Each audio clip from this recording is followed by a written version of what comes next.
It's time for the weekly news report. Today's celebrity news starts right now.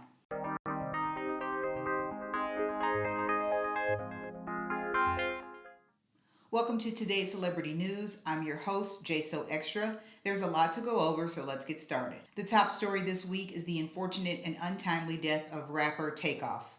Kershnik Kahari Ball, 28, of Atlanta, Georgia, one of the members of the popular rap group the Migos, was tragically killed late Monday night on October 31st. The early reports after the incident stated that Takeoff and his uncle Quavo, also a member of the Migos, were attending a dice game at a bowling alley in Houston. An altercation occurred between multiple parties, resulting in Takeoff being shot. Now, the first report I heard on Tuesday morning was that Takeoff was a victim of friendly fire. I want to share with you all how I heard this news. As I mentioned before in previous videos, I live in the St. Louis area, and one of our local radio stations is Hot 104.1. There's a morning show called The Home Team, and the hosts are Andrew Caldwell. You might remember from internet fame. He went viral for saying he had been delivered. British William from Basketball Wives, and a local celebrity named Shorty the Prince, who was also featured on 106 in Park. I was listening to the show early Tuesday morning on my way to work, and that's when I heard Shorty the Prince say that Takeoff had been killed. He went on to say that Takeoff was there with Quavo, and that a friend of Quavo's was firing at some other people who were all at this dice game together. So the reports first claimed that this was a dice game gone bad. The story suggested that the altercation that took place between the two parties was based on the results of that dice game. It really suggested that someone was upset that the dice game wasn't going their way. It had something to do with money. It had something to do with ego. But basically, an argument started, a fight broke out. The people from the other party started to shoot at Takeoff, Quavo, and their associates, and one of Quavo's associates who was with the party or with the camp fired back. And in his attempt to fire back and defend everyone in his team or his camp, Takeoff was unfortunately hit. Takeoff was shot multiple times and later died. There is video footage of the shooting that has been circulating the internet for this entire week, and I have to take a moment to say this. I think it is incredibly disgusting for someone to film someone's murder or death when someone is lying in a pool of their own blood on the ground. That image is now in the world forever. It is available on the internet, and that man's family has to know that that image of him is out there in the world forever. I think it should be 100% outlawed for any image of someone's death or dying or any type of violence to be shown on social media platforms. That's just my 2 cents. You guys can let me know how you feel about that in the comments. But outlets such as TMZ not only had the video footage, but they had up-close photos of Takeoff laying on the ground after he had been shot. The video footage also shows Quavo leaning over his body, trying to get Takeoff up, and you can hear in the video Quavo saying, take, like trying to get him trying to revive him and trying to get him to come back into consciousness. Takeoff was 28 years old, and Quavo is his uncle.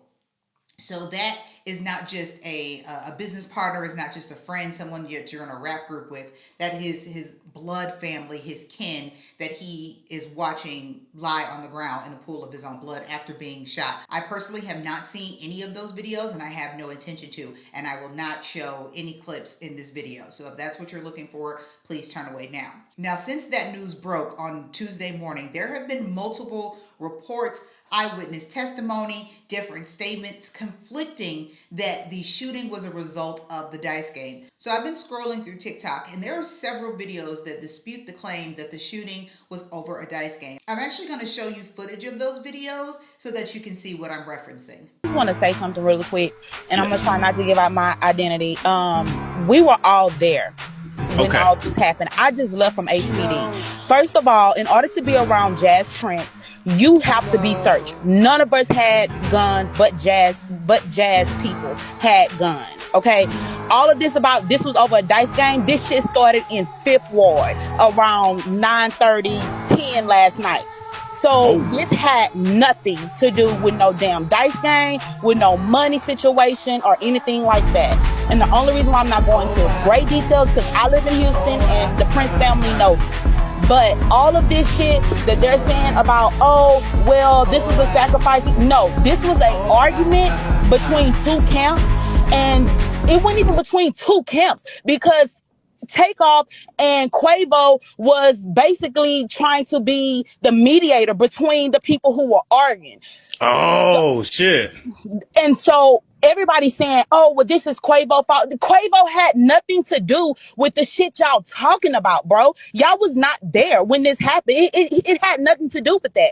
So all these 30-second videos that they're seeing, this and that, everybody's saying, well, he didn't act the way how he act whenever Takeoff got shot. Did they tell you he passed the fuck out? Did they tell you we had to help him to the fucking car? Did they tell you that? Like, nobody is really talking about the real that's going on. But I'm going to tell you this, and I'll leave it at that. The only people who had firearms that night was the camp who protect Jazz. That's all I'm going to say. Now, the woman in this clip mentioned that she was there on the scene and witnessed this entire thing go down. Now, I have no prior knowledge of the J. Prince family, and I know nothing of their foothold in Houston. But as this woman said, she doesn't want to be the target of their revenge. So I can understand why she was very apprehensive about saying anything in the first place. But I do appreciate someone willing to come forward and set the record straight. There are still a lot of questions that are being raised in this video as far as what would be the cause of an altercation. Like, even if this person's, the Prince family and camp, if they were the only ones with weapons, what would be the cause or the purpose of shooting at Takeoff and Quavo in their camp? There still had to have been some sort of issue that arose for the Prince camp to want to defend themselves or to use their weapons on Takeoff and Quavo. So that part was still lost to me. And to be honest, all the videos I've seen since, no one was able to answer that question. I think more information is going to come out later as to what really transpired that night. Now, earlier in the evening, I did find other videos of Takeoff and Quavo together, and here is one of them. Now, from that clip, it just seems like Takeoff and Quavo were just enjoying a regular night in Houston, but it definitely didn't look like Takeoff and Quavo had been spending the entire night in seedy places in Houston. Okay, so let's get back into this story with Takeoff situation. So we last left off where someone had submitted in this video stating that this is where the gentlemen were playing at the billiards and bowling alley. And we know that picture is valid because this is Quavo from his Instagram story, and he's wearing the same outfit. Now, to reiterate, that was J. Prince Jr.'s birthday party. And at his last birthday party, somebody posted on Twitter that Duke the Jeweler was also slain at their infamous game. On the video here on the left, you can see J. Prince Jr. leaving the scene of Takeoff's situation. And again, it's the same type of dice game. I don't know a whole lot about J.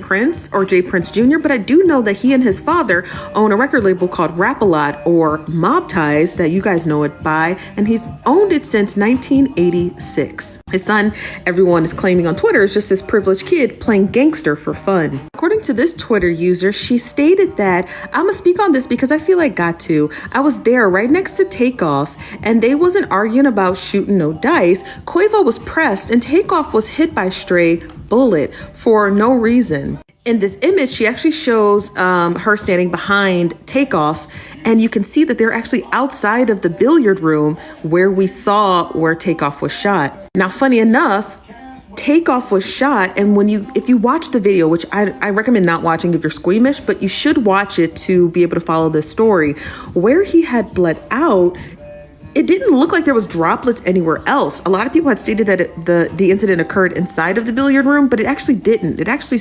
happened right where he stood, which happens to be right here. She then reiterates and says, I didn't come here for clout. I'm sad I watched somebody who was out the mix the whole time getting killed on accident. They wasn't arguing about dice. Takeoff wasn't even shooting with them. And I completely agree with her. Obviously, we're going to agree with her because one, she was there. And two, she was standing behind him when it occurred.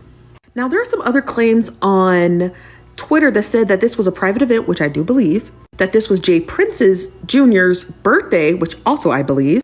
And the last claim that I haven't even been able to figure out was that there's only 40 people at this event. So it was a very closely held event. There are people on Twitter arguing where was security. You're not going to have security for your birthday party for 40 of your closest friends. So this whole argument about where's security, I don't think we should lay blame on Jay Prince Jr. For not having security when those are supposed to be his closest 40 friends. Like, that's understandable. You're not going to have 40 of your granny's friends with security. Come on, you guys, be for real. But we're going to stick with this story because it's incredibly interesting, incredibly sad, and we got to stick with it because we're Black media. Yeah, I'd like to think that. So TMZ published a video that I guess somebody submitted it into them instead of the police, but that's neither here nor there. In this video, I actually slowed it down because it's only about 52 seconds. And in the beginning of the clip, they were outside the billiard, like we stated, and they were talking about something about basketball, saying something like arguing about basketball. And then Quavo says, they not gonna do nothing, let's go. Then I slowed the video down and this is what I saw. So this individual here is standing next to Takeoff, who is there. And then you hear the shots ring out. And that's where you see the individual seen here holding that. I'm not entirely sure who he is, but it's probably safe to say this is your shooter. Let's be honest. It's the nosy bystanders that's the fastest. Shout out to I am Jada JB on Instagram. Go send her a follow. She actually sent me this message and she found the shooter, or at least one of them. Slide through the town. How we get down? Got the birthday boy with me. Yeah, also. If you can see in the last frame, that's actually one of the shooters that we talked about in the last video. Yeah, it's safe to say that Quavo was riding around with people who definitely had some tools on them. And it's understandable because I guess that's what y'all do in Houston. The question is, at what point did he fire and who are the other shooters, if there are other shooters? Now, there are people at the party who claim that there was at least 2 shooters, so we did identify one, we simply have to identify the other. And that's where we're gonna need the help of you, the nosy bystander, to keep your eyes peeled, because here we apply 2 different types of sciences. Or really just one, the scientific method, right? So we have our hypothesis and we apply all of our data till we get to our conclusion. So we don't make any definitive statements here because we don't know what we don't know. We only know what we can prove. And what we can prove won't get us sued. Let's be honest, it's the nosy. Yeah, I'd like to think that. So TMZ published a video that I guess somebody submitted to bystanders that's. Yeah, I'd like to think that. So TMZ published a video that I guess somebody submitted. So TMZ. Now, some of these videos from these TikTok creators, when you look in the comments, a lot of people have mentioned how dangerous Houston is. Now, I have family in Houston, but I've never really experienced Houston nightlife, and I'm not sure what it is like. But if you are from the Houston area or if you live in Houston, can you leave in the comments below, what is the nightlife like in Houston? Is it really dangerous? Are there certain areas that are more dangerous than others? As this woman mentioned, they were in, I believe she said the 6th ward, and that suggests that that was probably a seedy part of town, but I'm not sure. I need someone from Houston to really say what it's like in that part of town, and if Takeoff and Quavo were in danger by even going there. Also, can someone leave a comment about the Prince family or the Prince camp and what their influence is in Houston? Is there any other rap beef in Houston with rappers that maybe possibly had a beef with Takeoff and Quavo? Now, I've been following the Migos for quite a few years, and really the only 2 people who were in the news were Quavo and Offset. Offset because of his tumultuous relationship with his wife Cardi B, and then Quavo with his tumultuous relationship with Saweetie, and how there was video footage of Saweetie and Quavo fighting in an elevator. Takeoff was really under the radar. I never heard anything negative about him being in an altercation with anyone at any club ever. There was never any talk about him having a disagreement or beef with another rapper, and he was never mentioned to have a tumultuous relationship with any woman whatsoever. So it's really unfortunate that a person who seemingly lived a low-key lifestyle would be the victim of such a violent death. Now, because there's a suggestion that someone in Takeoff and Quavo's camp was actually shooting towards someone else and Takeoff was a victim of friendly fire, there's going to be a full investigation by the Houston Police Department determining what guns were fired, who had the gun, testing gunshot residue, testing the bullets that were retrieved from the scene and also that were taken from Takeoff's body during the autopsy. All of that is going to be tested. There's going to be a full investigation, and I believe that we will get more information as this case unfolds. But right now, no one has been charged. There are no suspects. It is an open case that the Houston Police Department is looking into very seriously. So I will have more for you all as soon as I have more information on the investigation and how the case is going. Another quick update in the Tim Norman murder for hire trial. The insurance agent, Wael Yagdam, his sentencing has been pushed back yet again. It was supposed to take place on Tuesday, November 1st, but it has been postponed. So as soon as I know when the date is, I will have that information for you guys. Please check my community tab. I will probably post it there. Then once I get the date, I will attend the sentencing and I'll have a report for you guys afterwards detailing the entire sentencing hearing.